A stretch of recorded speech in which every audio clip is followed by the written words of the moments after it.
रिक्षा चालकांना, मालकांना, ओला, Uber, रॅपिडोवाल्यांना, to व्हीलरवाल्यांना माझं एकच मत आहे की अहो महाराष्ट्र आहे, ही महाराष्ट्राची संस्कृती आहे.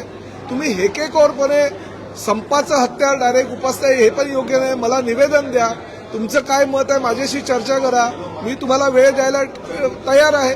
परंतु वृत्तपत्रांच्या माध्यमातून, वृत्तवाहिनींच्या माध्यमातून काहीतरी घोषणा करायच्या, काहीतरी लोकांना म्हणजे कुठेही अडचणीत आणण्यासाठी काहीतरी योजना हे परिवहन मंत्री आखतात असं बोलायचं हे योग्य नाही. माझ्याशी चर्चा करा ना, तुम्हाला काय हवंय, नियमावली काय आहे. जेव्हा बॅच घेतले, परमिट घेतले किंवा तुम्ही लायसन्स घेतले तेव्हा जे ॲफिडेव्हिट दिलं होतं त्या ॲफिडेव्हिटमध्ये काय काय लिहून दिलंय, तुम्ही स्वतः सह्या केलेल्या आहे त्याच्यावर टॅक्सी चालकांनी आणि रिक्षा चालकांनी. त्यामुळे ती अंमलबजावणी ही कायद्यानुसार होणं गरजेचं आहे, ती मी करतोय. आणि का कायद्यानुसार करतोय याचं कारण आहे की अनेक तक्रारी दाखल झाल्या, गुन्हे दाखल झाले आहे, वादविवाद निर्माण झालेले आहे प्रवाशांचे आणि रिक्षावाल्यांचे आणि टॅक्सीवाल्यांचे.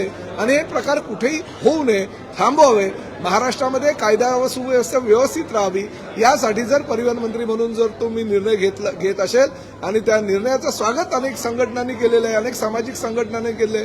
उद्या सकाळी 11 वाजता मंत्रालयामध्ये सगळ्या जे साहित्यिक आहेत ह्या राज्यातले, मराठीवर प्रेम करणारे, मराठीचा प्रचार आणि प्रसार करणारे, त्यांची एक बैठक आहे. ते मला काही उपाययोजना यावर आहेत का त्याचं मार्गदर्शन करणारे.